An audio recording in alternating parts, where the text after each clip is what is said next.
ones that we're honoring because they lost their lives. So I want to set the stage for the remainder of the week. In order to do that, I want to focus on two elements, comfort and contact. So these are two elements that can greatly change anyone's day, but they're especially important for first responders, peace officers, or military members. So we'll start with comfort. You might have heard a quote, and it goes, "Get comfortable with being uncomfortable." And we hear this and we think, okay, maybe we can use it as some inspiration to train harder or to put ourselves out there more, make a change for the better. So when we do that, we say, okay, maybe I'll go out and I'm gonna run 15 miles, or hey, I'm gonna go out and I'm gonna spend time with my friends every weekend for the next 2 months. But the truth of the matter is that's hard work and it's exhausting to keep that up time and time again. I've used that quote myself when I'm exercising, and I realized something, that there's a balance with comfort. After you go and run that 15 miles, you find comfort in coming back home and having a soothing bath or eating some food, kind of recharge yourself. Or you might find comfort in, hey, after you spent several hours with your friends, just coming home, relaxing, and reading a book. Or just like anybody else, maybe after a hard day's work, you come back and you just look forward to a warm bed. That kind of comfort. It kind of reminds me of a story that I heard from retired Chief Master Sergeant Gaylor, who's a prior defender. He would always go up and he said every once in a while he would ask some individuals, he would go, hey, how'd you sleep last night? And they kind of look at him a little puzzled, kind of confused, and say, I slept okay. Last night was good. And he would say, you're welcome. And they would, again, look down a little confused and go, why'd you say that? Why is it you're welcome? And he said, well, I take a lot of pride in my work, and last night I was on shift. And the fact that you had a good night makes me feel good. So I want to say you're welcome. So, kind of thinking about that, I want to ask, who is it that hits that balance? Who is it that has to be uncomfortable for you to be comfortable? Who is that person that responds out to a violent situation so that they can act and put you at ease? Who is that person that responds at a moment's notice? Who is it that makes you able to sleep comfortably at night?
Staff Sergeant Hatfield, 35th Security Forces, and what does Police Week mean to me?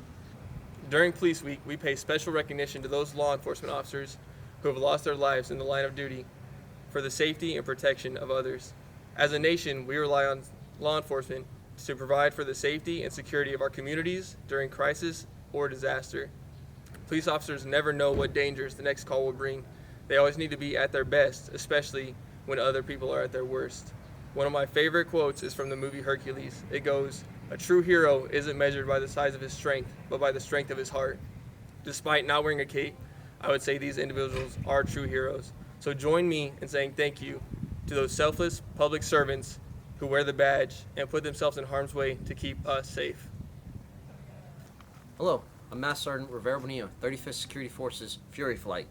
I'm here to let you know what Police Week means to us. As defenders, it's an opportunity for us to be reminded why we bring order to chaos. It gives our community an opportunity to appreciate first responders that rush to their aid, ask hard questions, and carry the responsibility to deter threats of any kind.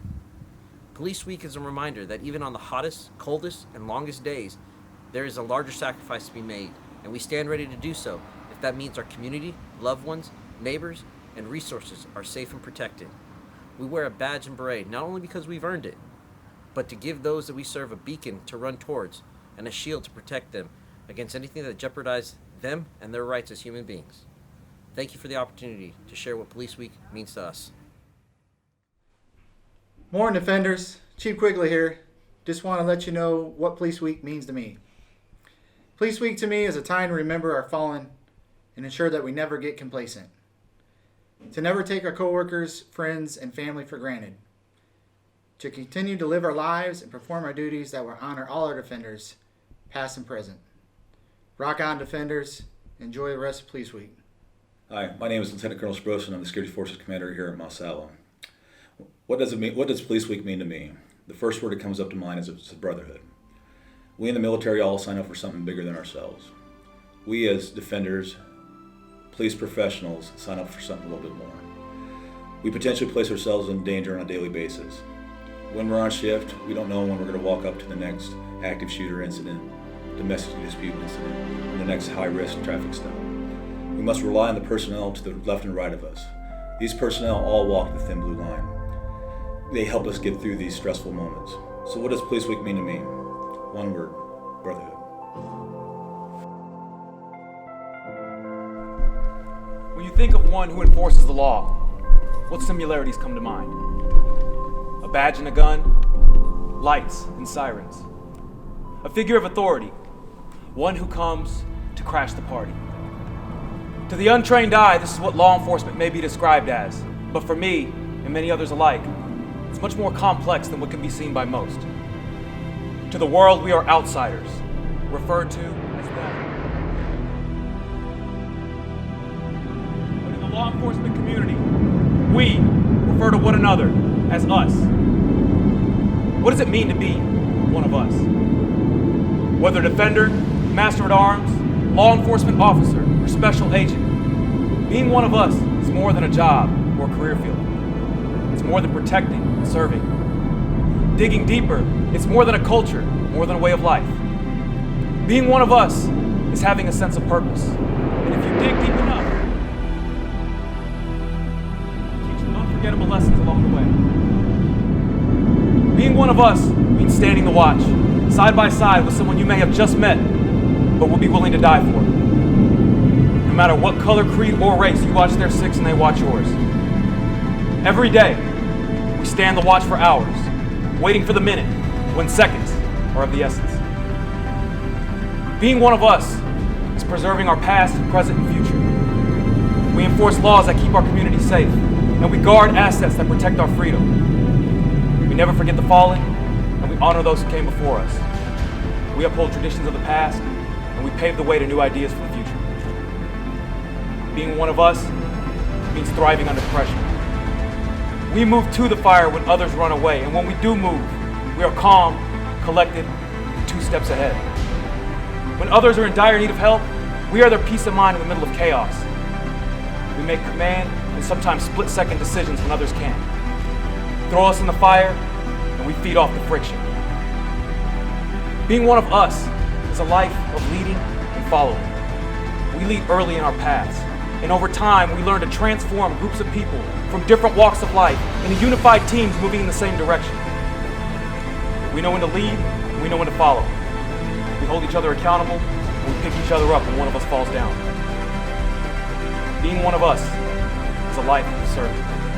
It's knowing that what we do is for the safety and well-being of those we're ultimately responsible for. It's putting your life on the line for somebody else without even thinking about it. We secure valuable resources, and we serve invaluable people.